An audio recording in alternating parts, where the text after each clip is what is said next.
Book Footprints Without Feet, Chapter 1, A Triumph of Surgery, continued. In this, we'll read and find out, is the narrator as rich as Tricky's mistress? Then how does he treat the dog? Why is he tempted to keep Tricky on as a permanent guest? And why does Mrs. Pumphrey think the dog's recovery is a triumph of surgery?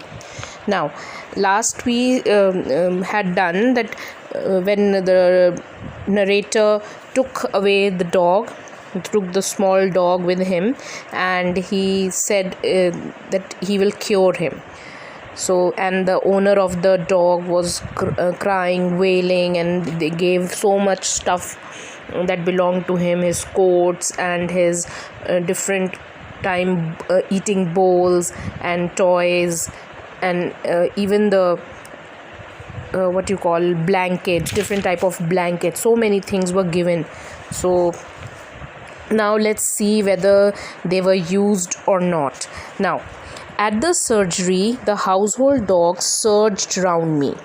Now, the narrator is telling this, James Herriot is telling that other household dogs, they were around, and Tricky looked down at the noisy pack with dull eyes, and when put down, lay motionless on the carpet. So he was not moving, he was just lying on the carpet.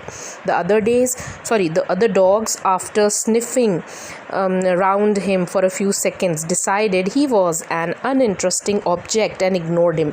They were just smelling him, sniffing, and they thought it's not interesting, and they left him.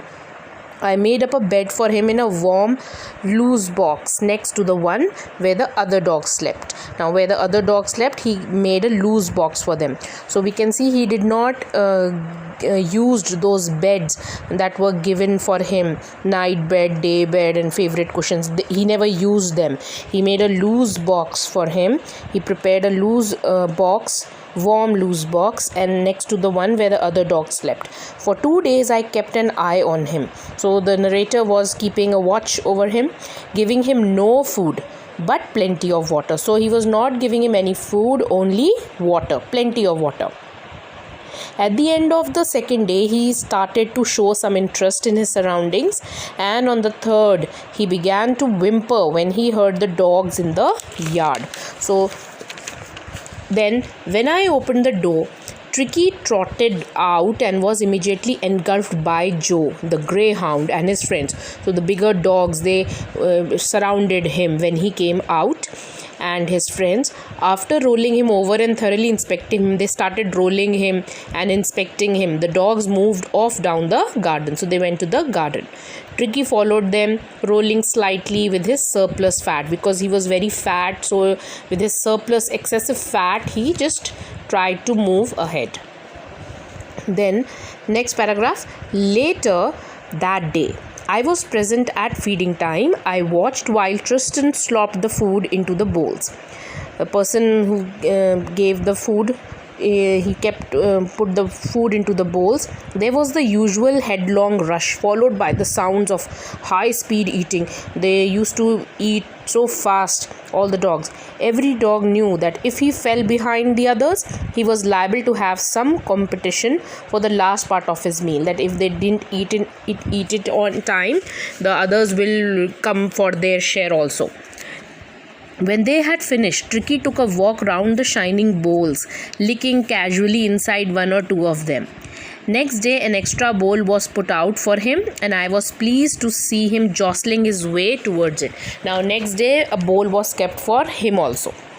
From then on, his progress was rapid. Now he was improving. He had no medicinal treatment of any kind, but all day he ran about with the dogs, joining in their friendly scrimmages. He discovered the joys of being bowled over, tramped on, and squashed every few minutes. So he used to enjoy these things. When they used to bowl him, stepped on him, or squashed him. So all these are games that the dogs used to play over there. He became an accepted member of the gang, an unlikely, silky little object among the shaggy crew. All the other were the shaggy sort of dogs, but he was a pet, he was a pampered and silky little object sort of thing. And they were fighting like a tiger for his share at meal times and hunting rats in the old hen house at night. So he started doing all these things.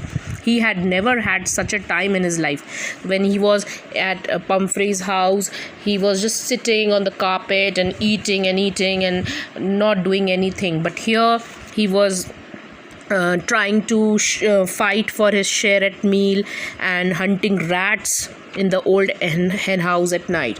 Now, so he had never had such a time in his life. So these are the two paragraphs which I have just explained to you. Thank you.